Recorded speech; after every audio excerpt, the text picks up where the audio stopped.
Hello, everyone, and welcome to another episode of the Running Tales podcast, where we look to tell the extraordinary stories of everyday runners. So, folks, as you know by now, if you've listened to us before, this is a podcast where we like to concentrate on real runners and their stories. And today we'll be hearing the tale of Andy Goldsby.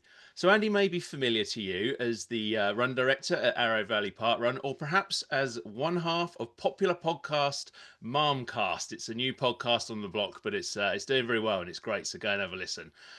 But it's Andy's personal story, which I think is the most compelling. He's gone from overweight to first rate with the help of running, and he's also the voice of the Indigo Sunsets, described as just two lads from Birmingham trying to tear it up. So perhaps we'll get into some music chat as well. Anyway, without further ado, let's get this conversation started. Andy, welcome to Running Tales.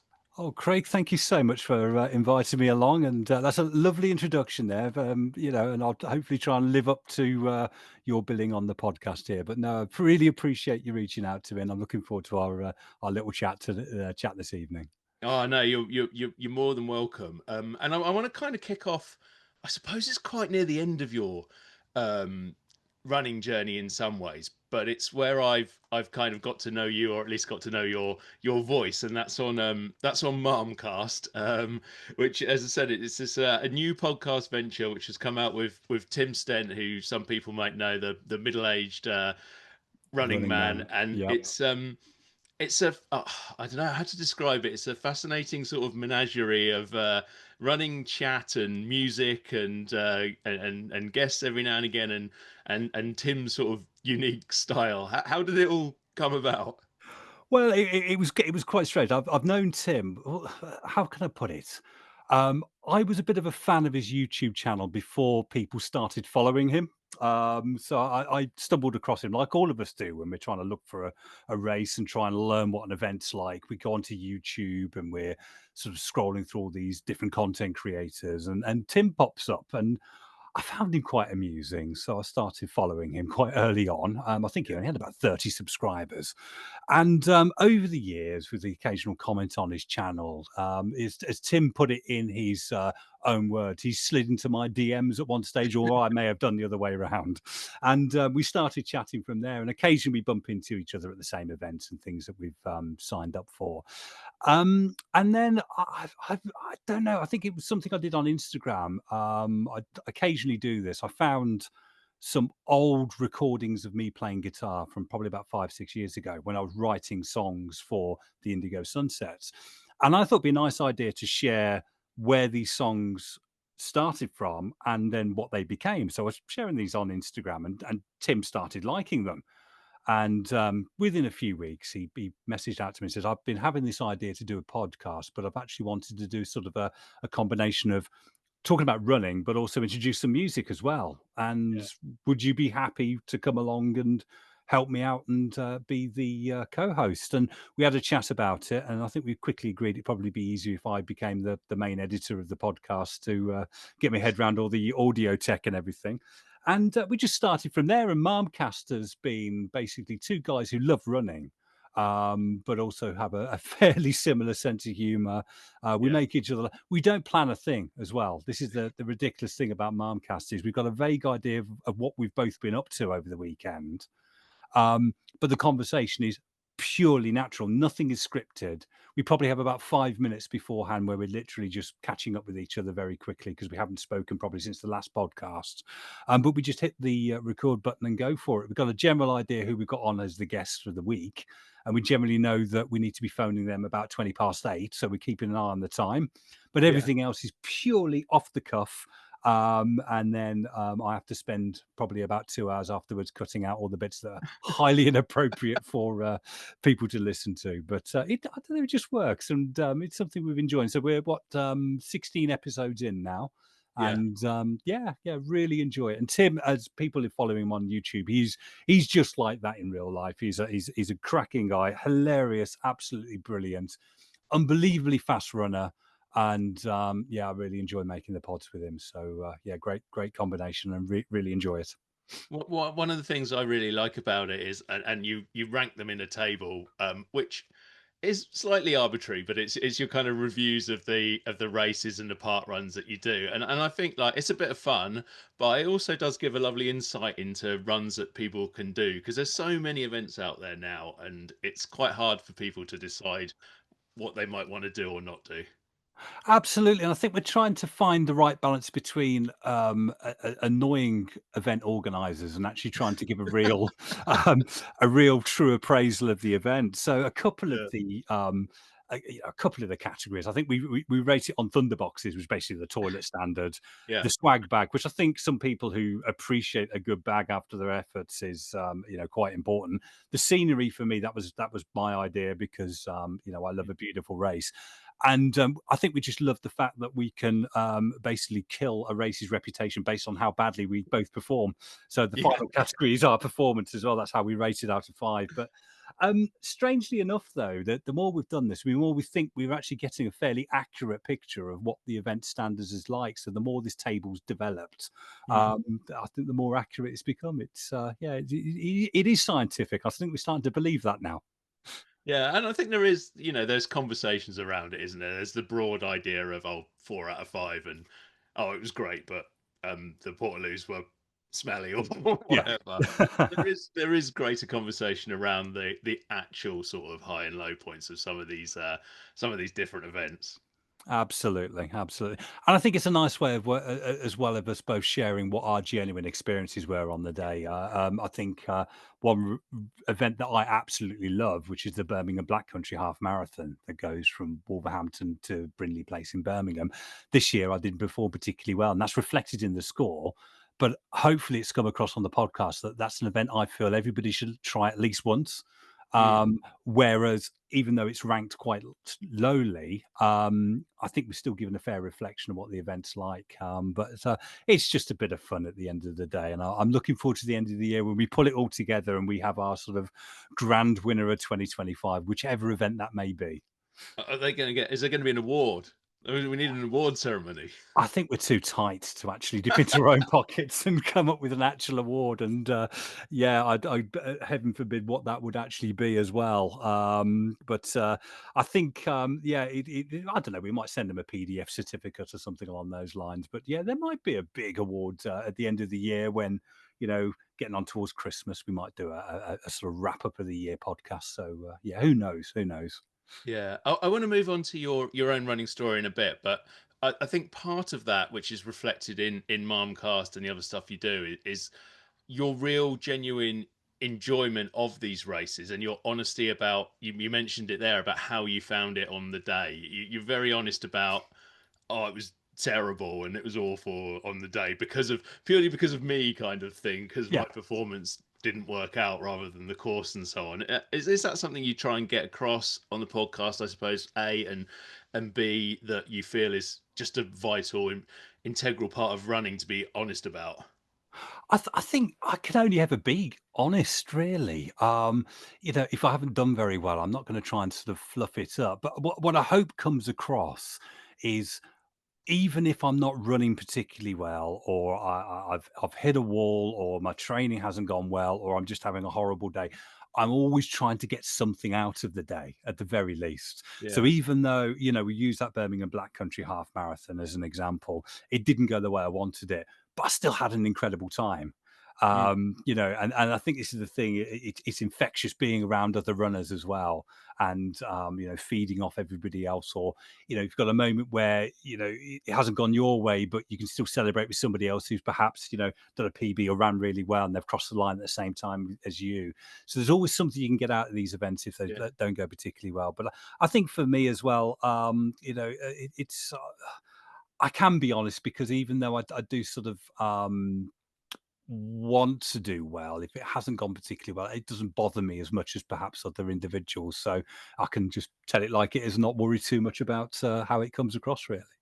Yeah, but I think that's such an important thing to remember within running. Look, we all have our little goals. We all have our park run PBs or our half marathon PBs or whatever they are, and we'll strive for them. And that's great. I think there's got to be that element of it too to see some improvement. But you kind of every now and again you'll see people who get a bit over the top about their stats and all that sort of thing. And actually, unless you're Unless you're going to be at that World Athletics Championships at the moment, let's all chill out a little bit and actually have that attitude of some races are going to be good, some are going to be bad, and I'm just going to enjoy it because we're not getting paid to do this, are we? Exactly. No, we're paying a lot of money to do Yeah, this actually, exactly. which is the crazy thing. But it was funny because I was supposed to run Worcester City Half Marathon yesterday, and I'm not sure if you were, Craig. I haven't been particularly well for the last 4 weeks, so my running's been non-existent. But I went along. My wife was running it, so I went to support her, and I bumped into Brett Elmsmore, who people may know from his Obi-Wan channel. Also, a lot of what he does, the Running the Red Line podcast with Andy Maguire. It's on Andy as Yeah, well. And I was chatting to him, and he was asking me about sort of what my goals were going to be for next year. And I think while I was talking to him, the realization was that I do that many events, I can't really properly train for one of them, because I'm yeah, always sort of running a half marathon, then I'll have a couple of weeks off, then I'll do a 10K mini taper, then I'm back into a half marathon again. So my performance is probably being scuppered by my desire to do all these events. yeah. And I think that's the point as well. It's I'm so much more about having the experience and running with people that I suppose the time it takes a bit of a back seat with me. Mm, Now, for those people who are training and they've got a real good goal and kind of got their eyes on doing a marathon or half marathon in a set time, absolutely all power to you. And I suppose the training is part of that experience. mm. But for people like me who just enjoys the events and loves getting the medal at the end and just enjoys being around other runners, I don't think I can really be too hard on myself and too hard on others if we're not getting the times that perhaps we'd like to think that we could get. So yeah, times, yeah, as much as they're nice, I suppose I can sort of bury them down and they take a bit of a back seat with me anyway. So it's more about the day. Mm. And the medal as well. I've heard you're a Yes, medal lover, Andy. absolutely, absolutely. I get so frustrated if it's wooden or if it's or these new sort of like rubber things that are popping up more and more now. I like a good metal jingle jangle medal. That's what it's all about. Um, let's rewind a little bit, back to your pre-running days, I suppose. Tell people, I guess, where you were before running came into your life. Wow. Well, I've changed an awful lot since those days. You mentioned at the very beginning, there was a big weight loss regime that I had with my running, but essentially, we've also picked up on the fact that I was in a band. I used to play for a covers band in the year for many years, um, and leading that, I'd probably say rock and roll lifestyle without the rock and roll lifestyle. Really, up late, drinking far too many beers, eating completely the wrong food, smoking a ridiculous amount of cigarettes as well. I used to live and work abroad, in particular in Egypt. And I remember picking up my 200 Marlboro off the shelf of the supermarket, and that would last me probably 4 or 5 days, if that. I was an unbelievably heavy smoker. And also, as well, I quite ashamed of this. I'd actually mock and look down on people who would exercise as well. And I Right. think in a way that was kind of in retrospect, I got myself into such a state of my own physical state and my own mental health that I was looking for somewhere to kind of deflect that from me. And I Yeah. was almost owning the beer monster, fast food eating individual. And I knew people were talking about me, and a couple of friends, they would have me on their phone listed as Fatty rather than Andy. That's how it used to come across. But I used to pretend I didn't care. But deep down, I knew that I couldn't go on like this. I've got two children. Um, I was at the risk of some very, very poor health, and something needed to change. Mm. But I didn't know what it was. I just did not know where to start. And running wasn't the answer at that stage. It was, do I walk a little bit more? Do I try and cut down on the wrong types of food? Um, and then we'll come on to running now, I suppose, because this is kind of the next step, really. I was always looking for almost token gestures, and I saw this thing: sign up for the London Marathon ballot. Yeah. And me, certainly 20 stone at the time, and I don't actually remember the act of signing up for it. This is the thing; it put my name down and everything, and I sat at home. This is when the London Marathon it obviously taken a year off because of COVID, and then they've moved it to the October in 2021. So the announcements came out in, I think it was the early February, maybe late January in 2021. And the email came through, and I thought it was spam initially. I remember it come up on my phone. I clicked on it, and then it was just this image of this woman celebrating with, you're in. Yeah. And I was like, okay, what does that mean? Does that mean I've got a place in the London Marathon? And I showed it to my wife, and she gasped. And she's kind of like, the first word she said was, "Well, are you going to do it?" I was like, "Well, what's this mean?" And she's like, "Well, you looks like you're in the London Marathon." Right, okay. So I clicked, investigate a bit further. You've got to pay the fee to secure your place. I think it was around about 68, £70. Yeah. But for all, intents and purposes, I was in the London Marathon. Absolutely fabulous. So what on earth am I going to do from there? I contacted the only person I knew who ran, which was my daughter's friends with another girl at her school. Her mother did running, contacted her, and she's like, well, couch to 5K. That's your starting point. Yeah. And generally from there, I remember I picked Michael Johnson as my coach in my ear on the BBC app. I was getting up at 5 o'clock in the morning because I did not want anybody seeing me at all. And I started Couch to 5K. And I remember the point where I thought this could be possible was I bundled in the door one day and I'd run for 8 minutes without stopping. And I Yeah. remember saying to my wife, I've just done 8 minutes. I can't believe it. That's the most incredible thing. And I was buzzing off that.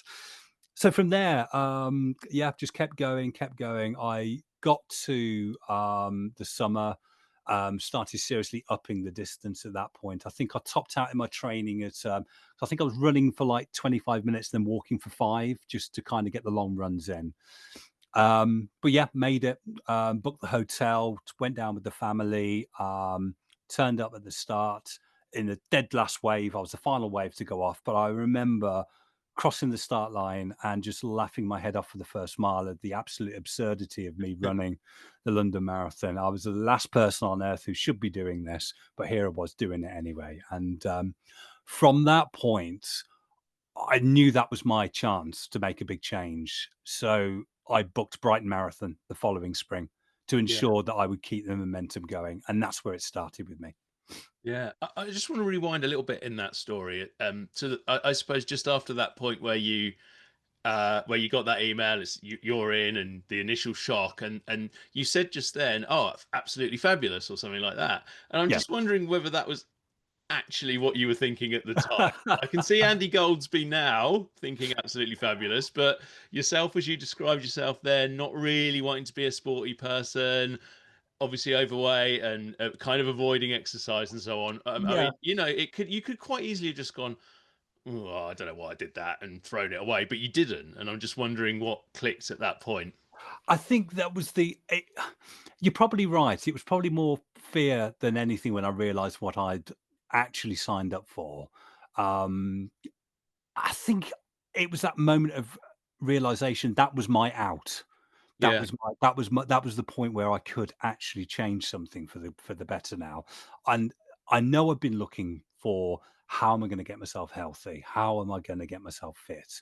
I wasn't worried at the time about, being able to run. It was just longevity and just ensuring that I was healthy for my kids and the ability to at least play some sort of sport with my kids as well. I certainly Mm. wasn't able to do that, kicking a football around the back garden. I'd have to have a sit down after 5 minutes.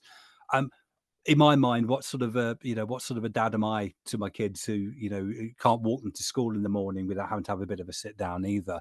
So for me, that probably was, I suppose, relief more than anything. I've been given an opportunity, and it was a huge one. I think that's the kick I absolutely needed, was getting that place, and I shared it immediately on Facebook, so there was no going back. So once you made it public, everybody knew it was happening, and I Yeah. had to commit to it. And there we go, there we go. And people wouldn't believe. I think people were having sweepstakes on what mile I would pull out of during the marathon. I don't think anybody had me down to finish it. That's how, Mm. how underrated I was with it. But I got there and did it, and that probably that moment. I don't want to sound melodramatic when I say it changed my life, but I generally believe it did because it gave me that out. It gave me that reason then to actually get active, get fit, and fall in love with a sport that I generally could not live without now. Yeah. I mean, I'm thinking off the back of what you said there, how what you kind of think about some. I think there's amazing things, and I think there's amazing people within running who are really encouraging to anybody who wants to run. But I also think there is gatekeeping present within this sport. There are people who will look at somebody who's overweight or is running the London Marathon in 6, 7, 8 hours more, whatever, and they will look down at them and go, "You really shouldn't be here." And I wonder what you think about that, because obviously, if you'd have listened to that advice, you may still be where you were then. Yeah, yeah, absolutely. And I think it's kind of wrong of we're probably looking at people who've probably trained very hard. They're probably very fast. They're probably very, very accomplished runners. And I don't want to speak badly of those individuals because I now know or had at least a bit of an insight in terms of what they've put themselves through to get to that stage. And Yeah. absolutely full credit to them and all power to them for putting the effort and dedication to becoming that fast and that dedicated to their sport. But the moment it becomes about that sort of gatekeeping, as you say there, and looking down on individuals who perhaps are going to take 6, 7+ hours to do a marathon, um, it's almost wrong to look at it as almost as if the same sport. Yes, we're in the same event, but 2.5 hours to 3 hours on your feet is a completely different sport to being on your feet for 6, 7 hours. I think if people then looked at the effort and the challenge that those individuals are putting themselves through, and actually almost accept as well that if they achieve that, and if their goal is just purely to finish, that may then lead on to doing something I've done now. I'm not particularly fast. I don't think I ever will be. But I've kicked on to get better to now, whereas I was appearing on a run through event, I was on the final page of the results. Now I'm towards the top of page two now. That's how I've progressed. Yeah. Um, but I suppose my message to those individuals who are acting like that gatekeeper is just don't view it as the same sport initially. Try and be more encouraging because that individual could go on and achieve something unbelievably brilliant. Yeah, they may not have the desire to run particularly fast. Don't worry, they're not going to threaten you with your age grading or your times or anything like that. So there's no competition at that end. But don't be such a gatekeeper for those individuals who are trying to better themselves in whatever way that is. And always remember as well that, we talk about times, we talk about personal bests but that's not what that word means, personal. It's your target, Yeah. it's your event. Unless you are wanting to win, every other place after first place is your time. It's something that belongs to you. So we're all in it for our own challenges. And that's one thing I find sort of the mid pack and further back as well.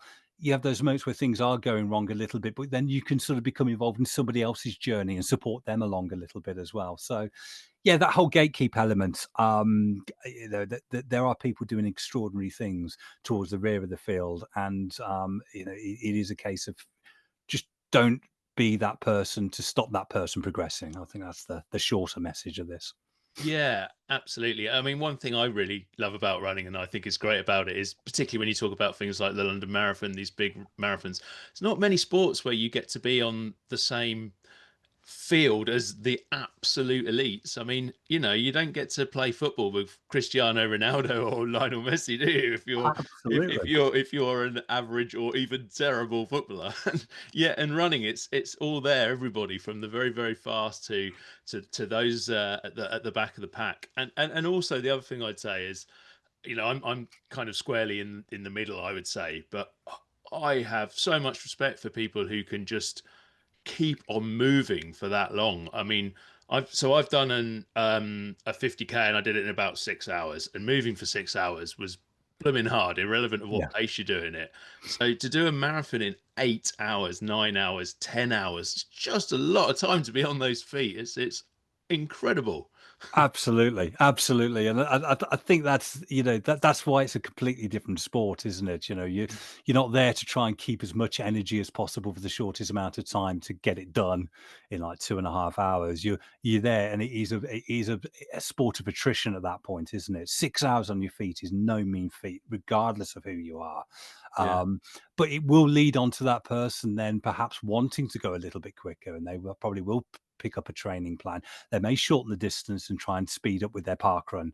And then next thing you know, they've suddenly got a speedier 10K. They've broken the hour barrier, and that's where things start to make the big difference. At that point, it could lead on to other things. But some people may be just happy with that um, completion rate, and that's the Yeah. beauty of what we do. Is a same sport, but completely different. And you're right in what you say there. Where else do we get to share the same platform as the elites? It's not every sport where you can do that, and that's the magic of it. Mm. Did you enjoy it right from the start? Um, Not initially. I remember doing my first park run, and it took me another 8 months to get back into park run because I turned up. Everybody shot off at the start. I was sort of dead at right at the back, trying to get round, and I just thinking, no, there's definitely better ways I can spend Saturday morning than this. I'm not doing park run. Let's just focus on getting the marathon done. Um, but slowly, the more I ran, the more I suddenly realized that if I had to push my training run a day later, I got a little bit not angry, but a little bit antsy on that particular day. And I realized that I'm starting to miss it. Yeah. And now I'm at the stage now where the 4 weeks of being ill has been absolute torture. I've really hated not being able to run, but I just love the fact that we get to do this. We're healthy enough, we're happy enough, and I often remind myself if I'm out on the trails or whatever, yeah, my legs may be aching, but here I am outside enjoying life, enjoying running. And it's such a freedom to be able to do that. So I think I got myself to that stage fairly quickly when I realized that, yeah, I needed those training runs. And then I suppose the penny dropped. I actually do love running. So, yeah, very, very, very strange realization, but I got there very quickly. Yeah, I think it is always. I've spoken to so many people on here who talk about that moment that they end up loving running, and they're like, "Yeah, I hated it at school," or "It was this terrible thing," or "Who loves running in circles?" To get back where you started, but we all kind of do end up there, and those endorphins get going, and it's such a social thing as well, which I know from Arrow Valley Park Run, which obviously Yeah, you're heavily involved in now. absolutely. I think that's the thing. You get to know people. I think you bond over this sort of shared experience of wanting to get better and almost understanding. If somebody said, "I've got a half marathon coming up this weekend." You know what that's going to mean to them and how it's going to feel for them if you've done one yourself. Yeah. And it's that almost shared bonding over suffering, almost, isn't it? Really, that you sort of forge those relationships with individuals. And let's face it, really, runners are probably 99.9% some of the most inspirational, loveliest people you're going to meet, and the Mm. most supportive individuals as well. We've already talked about those people, I suppose, act as like gatekeepers to the sport, but there's such a tiny minority with those individuals who, whether they're fast in the middle, they're slower runners. Um, Everybody's so supportive, and everybody celebrates each other's successes as well, and that's what I love about it. And yeah, parkrun. I mentioned, a moment ago that my first parkrun, I hated it, but I slowly got coerced back into it. And the more you show up, the more faces you recognise week in on week, and you're finishing with the same people each week as well because you all run roughly the same pace. And then you find you're progressing with those people as well, and then suddenly you're running with somebody and helping them to their fastest parkrun. And at the end, you end up having a chat and going away for a coffee, and these people then start becoming your friends, not just your Mm. park runners. And then the next natural progress for me was then the volunteering aspect as well, and that's a whole new aspect of parkrun where you've got that real community and those core volunteers who are making everything run. So it's such a wonderful thing. But runners are amazing people. If you are a runner, if you are involved with events, or it's just something you have as a hobby, what you're doing is amazing. And when you speak to other runners, you've just got that shared passion and that shared interest, and the bonding's going to be immediate. Yeah, definitely. Well, my wife Michelle, who's my occasional co-host on this, was an RD at Northampton Park Run for many years, and kind of loved all that. And we still go down there now, although for me, it's as much about the breakfast as the actual running. But that's just me. I love a breakfast on a Saturday morning with all my park run mates. But no, I mean, one thing I noticed from all the work she did, and I'm sure you find the same, is it is a lot of work for those RDs and those people who organise it, and for the volunteers. And I think Well, I kind of think people do realise that, but then they also don't. If that completely contradictory sentence makes any sense at all. Yeah, yeah. I know what you're saying, and, I think your wife would, totally relate to this in terms of we don't have to be there. Even as a run director, you don't have to be there, and there's been times when I've, just thought, "I could just put my clipboard down, take off my high vis, get in my car and go home," and nobody could do anything about it. Um, but we do it because not to be sort of, how can I put it kindly? Not to be in a sort of any position of authority anyway. We volunteer because we genuinely love parkrun, and we Mm, love seeing people run every Saturday morning. And for some people, that may be the only time they get to do that each week as well. So you volunteering, helping that person do that gives you a really great sense of satisfaction. But it does come with its headaches, it really does, and yeah. particularly if you're involved with the core team, side of things as well. You have to log your incidents, and you do get them every single week, would you believe, whether it's somebody who's fallen over or you've had an Oh, under 11 child run off. yeah. You have to log all these things, yeah, some people do, the disagreements with results, or people do argue at parkrun, funnily enough. That person tripped me or pushed me out the way. It happens a lot, and you have to act as like a mediator in those situations. So it can be stressful, but yeah, the fulfillment outweighs that. But there's a lot more that goes into it than just pitching up on a Saturday morning, putting Yeah. a few signs out and saying, off you go, enjoy your run.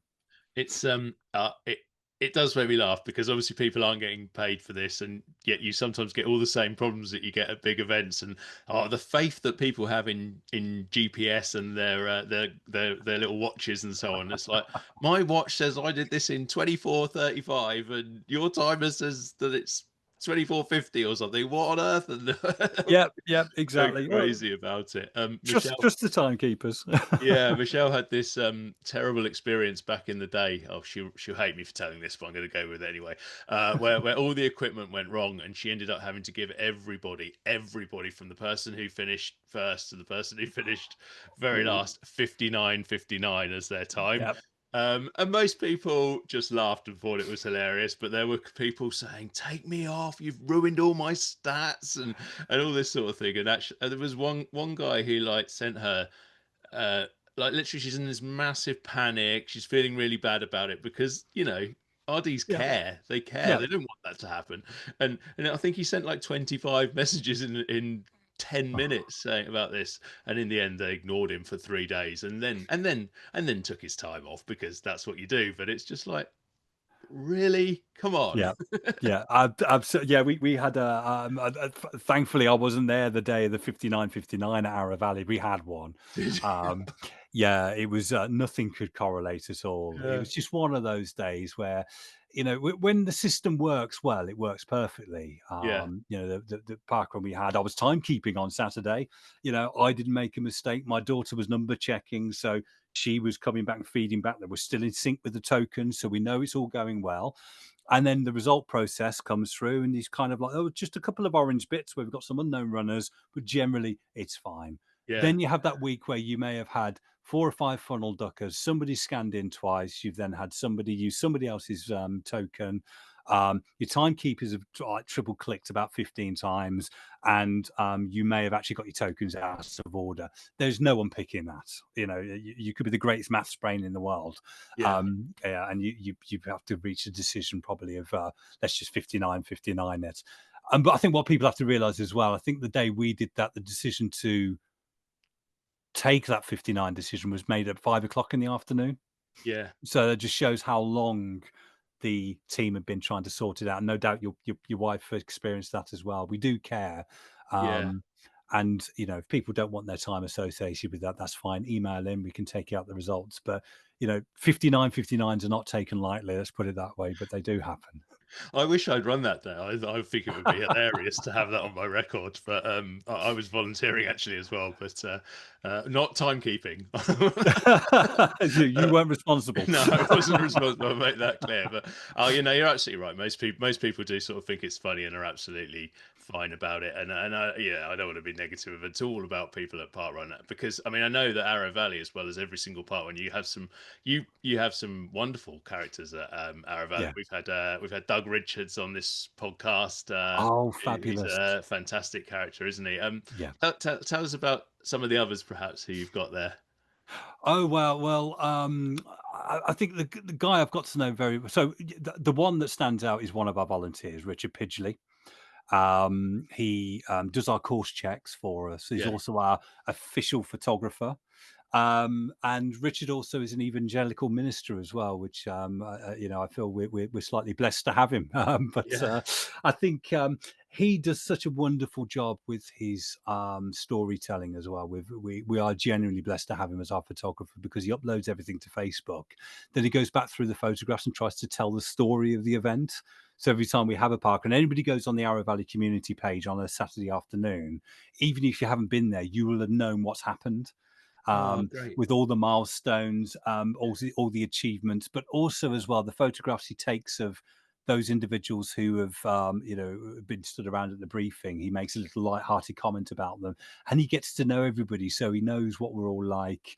Generally, if there's a photograph of me on there, it's attached to Marmcast in some description. But he's absolutely fabulous with what he does there, and Richard really just, he doesn't run, but he's just as much as part as the park run, and he's the guy that brings it to life for us every single week. So we're really honoured to have Richard involved with those moments. And Yeah. yeah, you've mentioned Doug as well. I mean, Doug is part of Arrow Valley folklore, and I think I've had him on the podcast, and his story is incredible. I've got to speak to Doug quite a few times over the past, and he's just such an inspirational guy, he really is. And it's wonderful to have him as one of our local heroes, basically. Yeah, definitely. And I think, like you mentioned there about people who have volunteered all the time and never run it, and I always find that just amazing. I mean, we have a lady at Northampton who does the number checking virtually every week, never run Yeah, it. We had somebody who was an RD for ages. He actually kind of disappeared after COVID, not in a bad way, I hasten to add, but yeah. just moved on or something. But he was RD for about 2 or 3 years, and just came along and did that every 3 or 4 weeks. Never ran the event, and I just find that absolutely amazing. A wonderful part of the park run community and the running community generally. But Andy, I want to talk a little bit more about where you are with your running now. I think you kind of hinted at it earlier, but I think now your running is about doing as many events as you possibly can, enjoying them, and if you can, getting out on the trails, because that's something you've come to love. Oh yes, yeah, absolutely. I think I was doing far too many road events, and yeah, my head's been turned by scenery, and also the fact that nobody cares about your time on the trails either, which I think is Yeah. a lovely, lovely way of looking at it. But no, running for me, I'm going to get one thing out of my system before I probably commit myself to the trails forever. Next year, I've signed up for the Shakespeare Marathon. So I've mentioned, obviously, I've done London, I've done the Brighton Marathon, but I haven't gone back to it properly. And I think what I want to do is own myself a proper training block, and I Yeah. just want to answer the question: how well can I run a marathon? And Yeah. that's one thing I feel is kind of missing off my little checklist of things I want to do is run a marathon, train for it. If it goes wrong, it goes wrong. That's fine. But as long as I can sort of turn up at the start line thinking I've got myself as best prepared as I possibly can be for this event, let's see how it goes. Once I've done that in April, then as far as I'm concerned, the Boston 13s can go in the bin. My road shoes are literally just there for parkrun, and I'm going to surrender myself to the trails forever. I think at that point, because that's what I genuinely do love doing is my trail running. Yeah. And do you do mainly sort of trail half marathons, 10Ks, or have you started to dip your toes in the crazy worlds of longer runs and even ultra runs yet? Well, I think that's where I'm heading is the Yeah. ultras, eventually. I'd love to be able to do one, and I've got my eye next year once I've done the marathon. I suppose my logic is I've got the fitness in my legs, so the next obvious step up then would be to do a trail ultra, and I've got my eyes on a couple next summer, absolutely. But for now, it's very much sort of, half marathon, 10K trail races. Anywhere there's scenery, basically, that's what I'm looking for. So this year, for example, I've done the Malvern Hills Trail Half Marathon, beautiful event. Yeah. I went down to the Wye Valley Tunnel runs, and even though it's not sort of strictly full trail, still running through some beautiful scenery. So I'm always on the lookout for where the race is and what's my chance of getting a nice view and a nice couple of photographs is what I'm looking for. That's my ideal event anyway. Yeah, no, I'm kind of with you, Andy. I've sort of I've still do a fair amount of sort of road racing as well every now and again. But for me, I really enjoy the getting out on the trails, getting out in the countryside. As much of my training as possible, particularly in the summer, I will just go out in the middle of nowhere, run through the woods, take some Yeah. photos, and it kind of, I think it has those mental health benefits as well, and you can just relax and yeah, sometimes stomping around on the roads, and I know road runners are probably shouting at the podcast at me now, but it gets a little bit boring for me and a bit samey. So yeah, I love the countryside. Yeah, absolutely. Yeah, ironically, my 10K PB came at Mallory Park, which was 8 laps of a motor racing circuit. Probably the most boring event I've ever Yeah, done. But yeah, yeah, my 10K PB came from that. But one thing I'd like to do, and this is supposed just sitting out of stepping outside of events a little bit, is I've started. We've got this sort of new, well, I say new, it's been around since 2000, but a walkway called the Millennium Way that goes through where I live in Warwickshire and into Worcestershire. yeah. And they put together this website where they've done circular trails using portions of this Millennium Way. I think it's like 100 miles, the entire route. But they've come up with these circular walks that start and finish at a place where you can get food and drink, and it's aimed at walkers. But there's Mm. nothing wrong with us strapping on the trail shoes. So I've started making my way through these circular walks now, and that's kind of my ambition now is to get those completed. So doing this Millennium Way, but doing the circular walks as I go through. So just exploring my local area properly, and that's something I've kind of got an ambition to do over the next 12 months is tick those off and maybe combine them as training runs. But that's what I've got my heart set on at the moment. Oh no, definitely. That sounds great. We had a guy on here recently, Ken Posner. He's actually over in America, and I mean, Ken is he's a ridiculously good runner, frankly, in terms of ultras and stuff. He's done things like the Badwater Double and crazy stuff Oh like that. wow! But he had a bit of an injury, and he ended up turning to going out in the Catskill Mountains just outside of New York, and doing something called peak bagging, which is like a it's kind of like an extreme version of what you were just talking about there. But Okay. he absolutely loved it, just yomping up these hills and so on, and getting in touch with nature and all that kind of thing. And I think, yeah, it doesn't matter whether you're walking, running, or whatever. It's getting out there and getting that fresh air and seeing a bit of the countryside. Absolutely. There's so much to be said for that. Just getting out there, no pressure. Set yourself the distance. Don't set yourself too much of a time goal with it, and just enjoy it. If you want to walk, have a sandwich, have a drink. Yeah, maybe even keep these things off Strava as well. If you're that conscious of your times, just go out for the sake of going out, and it can only benefit your running going forward anyway. But for me, it is just purely about exploration. I'm always asking myself the question, where's this going? What's down there? And going for a mooch. And I love my mooches. And sometimes it gets me into trouble. I realise I've probably gone a little further than I planned, and I've still got to get back. But other times it works out perfectly, and I've discovered a whole area that I wouldn't have come across before. Yeah. So Andy, how does this new you out on the trail, one step away from ultras, probably going to have a massive beard in 2 years' time? How does this how does this still connect with being in the band, being in the Indigo Sunsets, and getting a little bit of rock and roll in your life? Oh wow, yeah, yeah. I think I was always with a great bunch of lads. That you know, your bandmates are, you know, almost like your brothers in a way. And in particular, the singer of the Indigo Sunset, Stu. I've known him since we were teenagers. He was always a super fit guy anyway.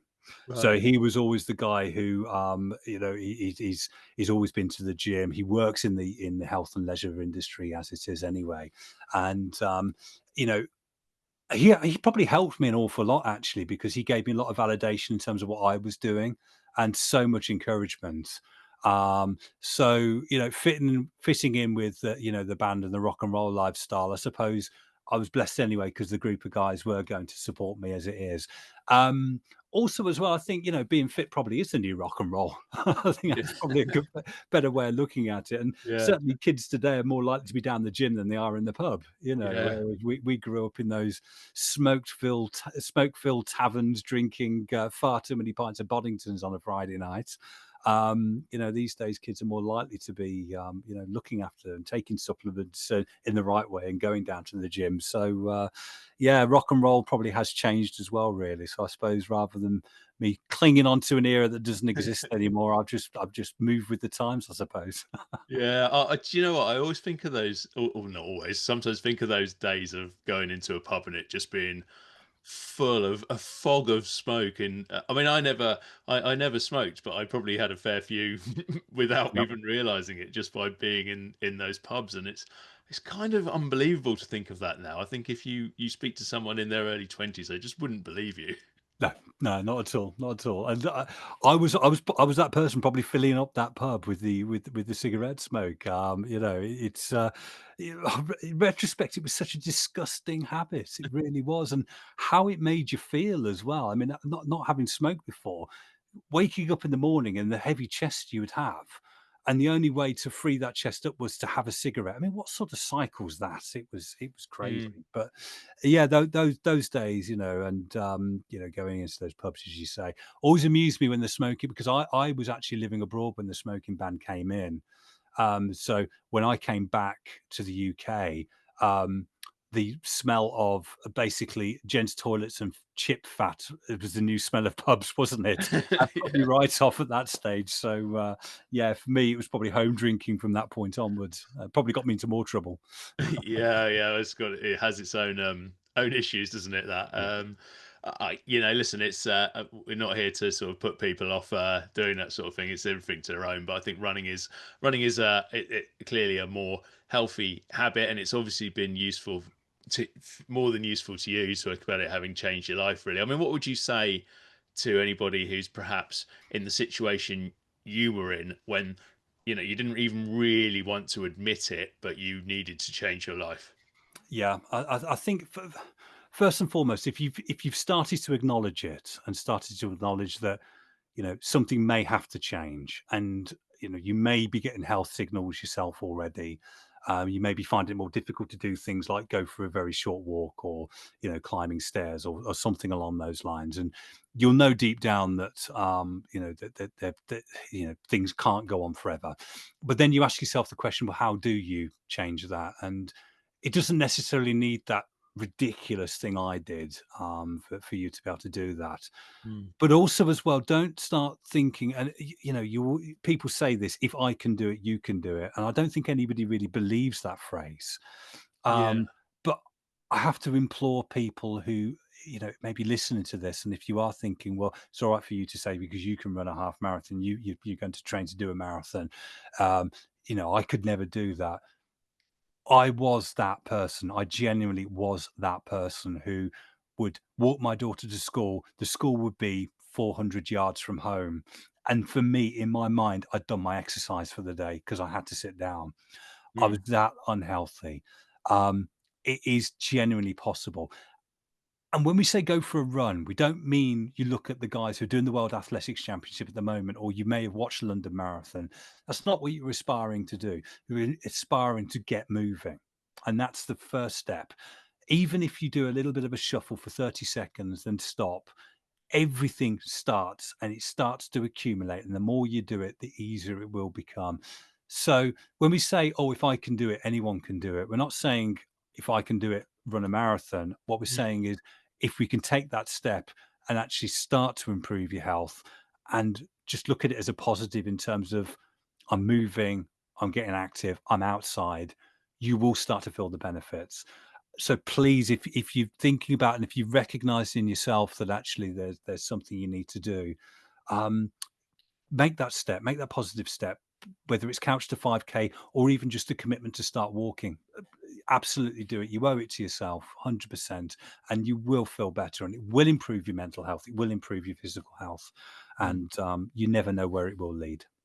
Yeah, and I think the other thing with that kind of if I can do it, you can too. I mean, there is truth in it, but I think the other thing that people need to be told is, and it will be hard. Yeah. And Oh it'll yeah. be hard Yeah. because some people, it can be sort of said in a bit of a blasé way. Oh, you'll be all right. Anyone can run a half marathon. I've heard myself say it sometimes, and I do kind of believe it. But for somebody who's in that stage where walking between two lampposts is virtually impossible, they don't want to hear that, and they don't want to hear it as if it's dead easy. Yeah. Yeah. Absolutely. Absolutely. And my wife is complete.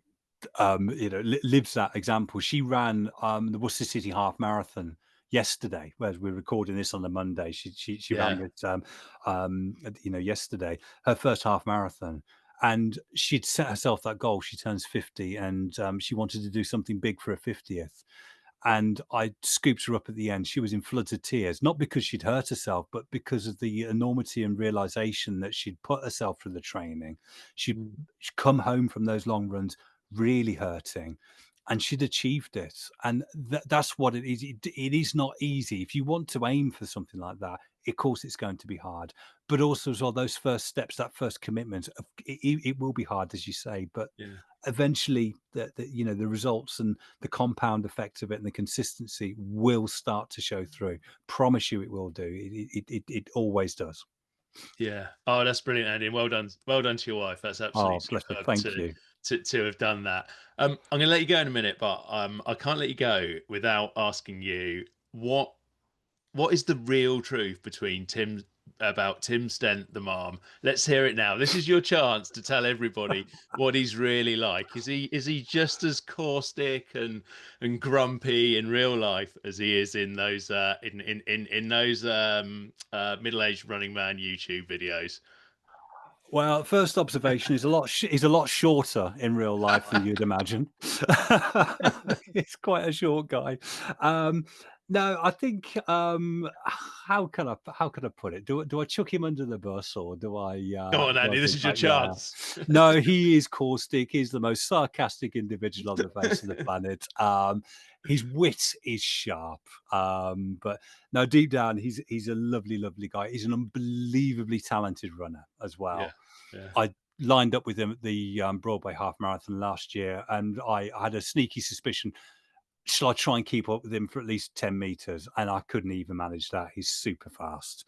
Um, but no, I think Tim, the way he comes across on his videos, yeah, some of it may be for YouTube. I think when you're sat in the back of his Marmobile version 2, having a little bit of a chin wag, he's a little bit more sort of on the even keel. But no, the guy's got a sense of humour that cut 1,000 paces. He really has, and he's a lovely guy. And yeah, I'm just wishing him all the success with his YouTube channel as well. If you haven't subscribed, he wants Yeah. 10,000 before the end of the year. So hit that subscribe button, and I'm sure he'll be grateful.